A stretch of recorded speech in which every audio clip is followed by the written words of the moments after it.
What's going on? So welcome to my channel. I guess one of my first videos, if this is going to be the first video, is going to be the H2.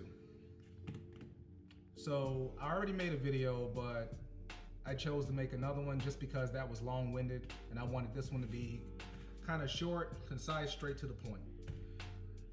The Ninja H2 is a decent bike. It's a novelty. However, those who might want the bike, because I get a lot of people, I see it on social media all the time, like, oh my God, my dream bike is a Ninja H2, blah, blah, blah. And it's funny because most of us, that have the bike and have owned the bike for some years now, we know that there is some unwritten rules and some verbiage at the bottom that you never really read, that disclaimer at the bottom, So I'm gonna do my best to try to, I'll give you the pros. The pros, the bike is decently quick, it's fast. Fast is an eye of the beholder, but it's decently quick. The H2's, they run anywhere from a simple flash, tune, exhaust, 240 horsepower, give or take, all the way up to, now I think I just saw a video from 650E recently. It said, 350 horsepower, which really, 350 horsepower is already done by like 3 other people, I don't know, a year or 2 ago, but that's pretty cool that hopefully his bike survives that power if it really makes that power. Anyway, so the pros, like I said, the bike is quick, it's fast, it's a head turner. Most times when I ride mine, it's more or less cruising. I might do a pull here and there, but really, someone said on Facebook they get anxiety every time they ride their bike, and really, I could see that because at any given time, first of all, when you crank the bike up, it already sounds like it's falling apart. Like there's all these moving pieces, under the hood. Like it sounds like it's about to fall apart regardless. Once you start modifying the bike, i.e. going past, the filter, the tune, the flash, getting into the supercharger gears, then you start dropping in cams, and some individuals even went as far as to build the motor. Well, I'll tell you, everything that you thought, reinforcing the motor by virtue of building it, rods, pistons, even crank work, that does not work. Chris Burns, he said it best, is not really an issue of if, but when, problem is gonna arise. So a little bit about my H2, I call it the Reaper H2. I got it back in 2015 when they were first released. To date, I probably, since I did somewhat double the work over time, because initially I had, what was it? I forget what it's called, but at any rate, I now have an intercooler. I had, meth injection. I had meth injection on my bike initially, and that little kit was expensive, but really, it's one of those things, whereas I got the bike so early that there was really not much on the market for it in the first place. So you had to pay the H2 tax. Even to date, you still have to pay the H2 tax because there's really not much out there. Now, I already gave you the pros. The pros are the bike is quick, it's fast, it's a head turner. That's relatively it. Like that's it. The cons, and this is facts, it's truth. Now you'll watch certain YouTube channels or social media, and they'll rave and rave and rave and rave about the H2. But I can tell you, if you're not prepared, or you have some separate random bank account just to save money to fix the bike, then the bike is not for you. And that's just because, most of the time, and I can't really say that it's really those who beat on the bike constantly and constantly, because really, I know of some bikes that have the max to it. They had built motors, intercooler, you name it, and still something happened, And it's a very pricey venture to fix. I want to say on average, the last thing I was told by some of the guys that's gone through, you know, rebuilds, you talking on average from 8, depending on how much damage you do, to up to, I would say about $15,000, depending. Now back then, you know, there wasn't any motors available. I want to say they have 1 or 2 motors on eBay right now, and even that motor is what, $8,000? You know, and to put that into perspective, you know, if something happens to, let's say an S1000 or a Buso or 14, you're probably, if you find it on Psycho Bike or something like that, you're probably going to spend what, you know, between $1,500 to about $3,000, depending. Not for an H2. No, not for an H2. So that's one of the first things, is the bike is unreliable as hell. It really is. One of the guys, and at the very end, I'll give my little list and shout out of everybody who's instrumental in supporting me and assisting me in hating this bike, but liking the bike a little bit. Tunes, this, that, and the other, like different fuels, you name it, something always happens. And these guys actually go out and run their bikes. Now for me, now some can say, well, I really don't run my bike like that. Like I don't ride my bike. You know, typically my H2, if I go out, I might put 50 miles on it, maybe, you know, maybe make a pull or two, and I'm not even stretching it through all of the gears and holding it wide open. You know, these guys are, you know, considered to be the H2 guys, you know what I mean?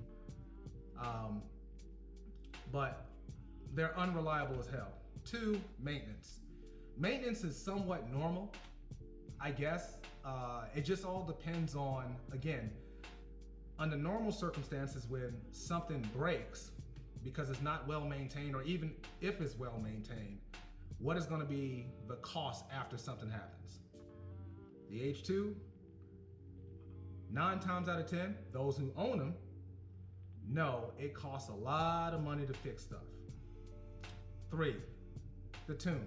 Some bikes you can tune, I don't know, you know, things change, the weather changes, so unless you're street tuning, you know how to do that. You know, your AFR is constantly moving.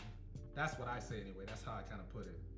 With the H2, that little AFR that keeps moving around like that, something can happen. Let me see, number 4.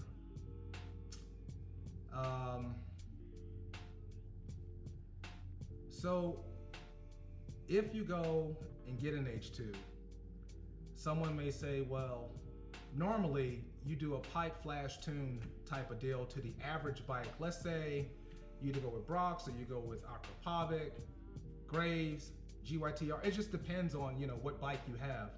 You'll probably spend anywhere from, I would say, between used and new, between $2,000 through, let's say, $3,000, $4,000, $5,000 tops. And I mean, that's tip top wheels, well, wheels, depending on the wheels, because you can get Cormoto versus BST or Rotobox. So, but for the most part, pipe flash tune, you're probably gonna pay like, I don't know, $2,000 through $3,000. For an H2, if you want that type of power, I forgot what the Vandeman exhaust has, but reliability. So not only do you have to do the pipe, flash, and tune, but you probably need to get an intercooler. Now, there was 3 options back in the day, but now there's really 2. You have the intercooler from Travis Yeager at Yeagerworks. He used to be here in Tennessee, but he's down in Florida now. Great guy, by the way, and he does good work. I mean, he's had my back in many, you know, issues with my bikes, you know. And then I want to say it's Extreme Creations. Now, Extreme Creations is something like $3,500 or something like that. Something like that. Travis is a lot more affordable, but either way, you still need an intercooler. At least that will increase the reliability a little bit. But again, at a minimum, you're going at least $1,800 or more for an intercooler. Then you add in, you want, I don't know, 270 through 300 plus horsepower. So then you add in the supercharger gears, those costs. Then you add in the delicate paint. So you can't just wash and clean the bike normally. You know, spray a microfiber towel, wipe the bike off. Oh no, that leaves swirl marks and it can scratch the paint. The paint is that delicate. So now you have to find a way. Nobody can really mimic the paint. I mean, there was somebody overseas, 2 through 4 years ago that was doing it, but you can't mimic the paint. So now what? Now you got to pay for paint.